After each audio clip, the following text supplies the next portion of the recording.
सदाकत आश्रम स्थित प्रदेश कांग्रेस कार्यालय पर प्रदर्शन करने पहुंचे बीजेपी कार्यकर्ताओं ने कांग्रेसियों की भिड़ंत हो गई। देखते ही देखते पूरा इलाका रणक्षेत्र में तब्दील हो गया। दोनों ओर से लाठियां चलने लगी, जमकर पथराव होने लगे। इससे अफरा तफरी मच गई। बीजेपी के प्रस्तावित प्रदर्शन को देखते हुए कांग्रेस कार्यकर्ता पहले से ही कार्यालय में लाठी डंडे लेकर डटे हुए थे। प्रदेश अध्यक्ष राजेश श्याम समेत कई नेता वहां पर मौजूद थे। दोनों ओर से लाठी डंडे और पथराव हुआ है।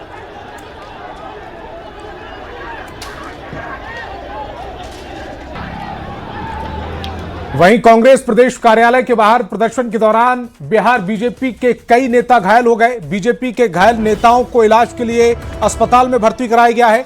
बिहार बीजेपी प्रदेश अध्यक्ष संजय सरावगी घायल नेताओं से मिलने अस्पताल पहुंचे हैं।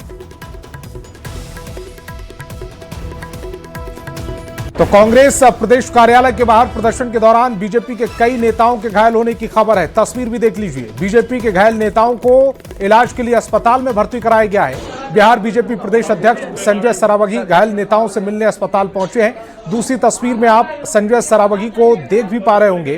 पहली तस्वीर में भी वो हालचाल लेते हुए नजर आ रहे हैं। ये जो स्ट्रेचर पर लेटे हुए शख्स नजर आ रहे हैं बीजेपी नेता कार्यकर्ता हैं जो कांग्रेस के सदाकत आश्रम के बाहर जब प्रदर्शन कर रहे थे उसी दौरान घायल हुए। शैलेंद्र मेरे सहयोगी ज्यादा जानकारी के साथ जुड़ रहे हैं। शैलेंद्र, बीजेपी के कई कार्यकर्ता घायल बताए जा रहे हैं, संख्या कितनी है? फिलहाल जो बीजेपी के प्रदेश अध्यक्ष हैं वो उनका हालचाल भी जान रहे हैं। हाँ बिल्कुल, देखिए जोरदार प्रदर्शन हुआ और कहीं न कहीं कहा जा सकता है कि भारतीय जनता पार्टी और कांग्रेस के जो नेता हैं आपस में इस तरीके से उलझ रहे थे जैसे रण क्षेत्र में पूरा इलाका तब्दील हो गया। दोनों तरफ से पत्थर, ईंटें और लाठी डंडे चलाए गए जिसमें कई लोग घायल हुए। भारतीय जनता पार्टी के कई नेता उसमें चोटिल हुए हैं, घायल हुए हैं, कई लोगों के सर फटे हैं और कुछ लोगों को तो प्राथमिक उपचार कर छोड़ दिया गया। लेकिन अभी भी कई लोग का इलाज जो है वो कुर्जी हॉस्पिटल में इस वक्त चल रहा है, क्योंकि जिन्हें गंभीर चोटें आई हैं उनका इलाज चल रहा है और उनसे भारतीय जनता पार्टी के जो नेता हैं, प्रदेश अध्यक्ष और मुख्यमंत्री सम्राट चौधरी लगातार वहां संपर्क भी कर रहे हैं क्योंकि कई लोग घायल हुए हैं। हालांकि कांग्रेस के भी कई नेता जो हैं इस प्रदर्शन में घायल हुए हैं क्योंकि दोनों तरफ से लगातार लाठी और डंडे बरसाए जा रहे थे और घंटों तक वो जो पूरा इलाका है अशोक राजपथ का कुर्जी हॉस्पिटल से लेकर के। शैलेंद्र, एक तस्वीर इस समय मेरी टेलीविजन स्क्रीन पर चल रही है जिसमें एक बीजेपी कार्यकर्ता है जिनकी आंख पर चोट आई है। दूसरी तस्वीर में उनके बाजू पर चोट आई है, यानी कि जो घमासान हुआ है वो बड़ा घमासान हुआ है। आंख, शोल्डर किसी के पैर में चोट है। बिल्कुल, जो स्थिति थी वहां पर वो ऐसी स्थिति अचानक से हो गई कि वहां बच पाना मुश्किल था, वहां पर खड़े रह पाना मुश्किल था। दोनों तरफ से पत्थर चल रहे थे, लोग छत पर से पत्थर चला रहे थे और समझा जा सकता है कि जब उस तरीके की परिस्थिति हो तो पत्थर लोगों के शरीर पर कहां गिर रहा था ये पता नहीं चल रहा। शैलेंद्र, मैं आपसे ये भी समझना चाह रहा हूं कि बीजेपी कार्यकर्ता क्या पत्थर लेकर पहुंचे थे सदाकत आश्रम में? क्या पहले से पत्थर रखे गए थे कि बीजेपी वाले आएंगे तो हम पत्थर फेंकेंगे? देखिए, पत्थर लेकर के कोई नहीं पहुंचा था।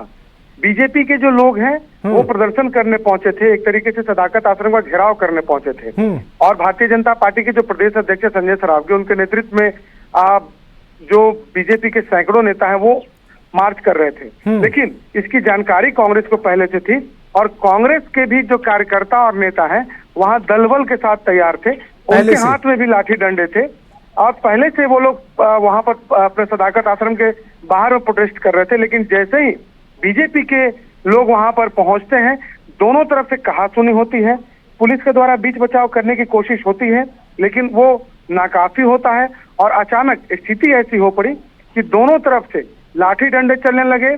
सदाकत आश्रम के आसपास में काफी पत्थर थे, वो लोग पत्थर फेंकने लगे। सदाकत आश्रम के अंदर से भी पत्थर चलाए जा रहे थे और इधर से मतलब सदाकत आश्रम में पहले से पत्थर स्टोर कर रखे गए थे और बीजेपी कार्यकर्ताओं ने जो बाहर आसपास पत्थर पड़े थे वो फेंके। सदाकत आश्रम से वो पत्थर आए जो पहले से स्टोर किए हुए थे। शैलेंद्र, आप मेरे साथ बने रहिए। एक और बड़ी खबर मिल रही है पटना से। एक और बड़ी खबर है, प्रदर्शन के दौरान बीजेपी एमएलए के काफिले पर हमला हुआ है। भागलपुर विधायक रोहित पांडे के काफिले पर हमला कर दिया गया। गंभीर रूप से बीजेपी विधायक घायल हो गए हैं। राहुल पांडे के काफिले पर हमले की खबर मिल रही है। गंभीर रूप से राहुल पांडे के घायल होने की भी खबर मिल रही है। शैलेंद्र, देखिए, कई जगहों पर पटना शहर की हम बात करें तो कई जगहों पर तोड़फोड़ और कई जगह पे भारतीय जनता पार्टी के जो विधायक हैं उनके गाड़ियों में तोड़फोड़ की गई। यहाँ तक कि भारतीय जनता पार्टी कार्यालय जो है प्रदेश कार्यालय, उसमें पत्थरबाजी की गई। बाहर में जो प्रधानमंत्री के जो भी पोस्टर लगे थे उन पोस्टरों को फाड़ा गया। तो पूरे शहर में कहीं ना कहीं उपद्रव दिखाई पड़ रहा है और खासतौर पर भारतीय जनता पार्टी और कांग्रेस की जो नोकझोंक है उसके बाद लोग सड़कों पर हैं। तोड़फोड़ हंगामा हुआ। इस दौरान विधायक की गाड़ी में भी तोड़फोड़ हुआ। कई भारतीय जनता पार्टी के जो नेता हैं वो घायल हुए। तो कुल मिला के स्थिति अभी तक सामान्य नहीं है। अभी तक पटना की सड़कों पर इस तरीके का माहौल दिख रहा है और डाकबंगला चौराहा हो, इनकम टैक्स हो, ये जो पूरा इलाका है ये अभी भी रण क्षेत्र में तब्दील है। जी शैलेंद्र, मैं आपको माफी के साथ रोकना चाहता हूं, चूंकि हमारे साथ रोहित पांडे बीजेपी के विधायक जिनके काफिले पर हमला हुआ है वो खुद फोन लाइन पर जुड़ रहे हैं। रोहित पांडे जी, फिलहाल आप कितने सुरक्षित हैं? क्या आपको कोई चोट आई है? सिर्फ आपकी गाड़ी को क्षति हुई है? क्या आपको भी कोई चोट लगी है? नहीं, चोट तो हमारे जो सहयोगी साथ में थे उनको जो वो बोल्डर वगैरह पत्थर वगैरह से जो फेंक रहे थे और गाड़ी पर बरसा रहे थे और लाठी वगैरह से, तो वो पत्थर जो अंदर आया और फिर शीशा टूटने के बाद जो पत्थर आया तो उससे जो है हमारे सहयोगी और ड्राइवर को और एक सिक्योरिटी गार्ड को उनको चोट आई। हमको जो है वो जो शीशा टूट कर आया तो हल्का सा वो हाथ में जो है वो गला। पत्थर वगैरह से चोट। ये अचानक से पत्थर से हमला कैसे हुआ? आप कहाँ जा रहे थे? जो लोग पत्थर से हमला जिन्होंने आप पर किया, क्या वो छात्र थे और क्या आपने उनको पहचाना? नहीं, पहचान तो यूथ थे, लेकिन कोई विद्यार्थी टाइप के यूथ एक भी नहीं लग रहे थे कि कोई पढ़ने वाले छात्र हों। जिस प्रकार से वो लग रहा था कि वो जान मारने की नीयत से हो उनकी, कि वो चारों तरफ से पत्थर बरसाना, तो पत्थर पहले से योजनाबद्ध तरीके से उनके पास पत्थर इतना कहाँ से आया, लाठी का प्रहार करना, लाठी से ये करना।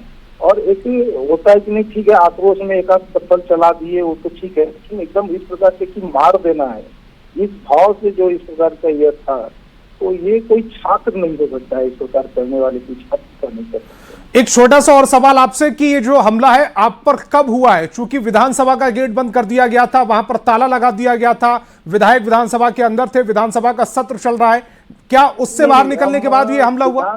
विधानसभा सत्र से निकलने के बाद, चूंकि हम नवरात्रा पर, अभी गुप्त नवरात्रा चल रहा है, नवरात्रा पर थे, तो इनकम टैक्स गोलंबर पर आकर फल वगैरह की कल समाप्त होगा पूजा, तो पूजा के लिए फल वगैरह लेकर और गाड़ी घुमाने के लिए जो है वो जो आगे बढ़े, तो इसी बीच इनकम टैक्स से इसमें न्यायालय हाई कोर्ट की तरफ जो जाते हैं सचिवालय की तरफ, तो उसी में गाड़ी घुमाने के क्रम में जो है वो हमला हुआ। फिलहाल आप अपना बहुत ख्याल रखिए। न्यूज़ 18 से बातचीत करने के लिए आपका बहुत बहुत शुक्रिया।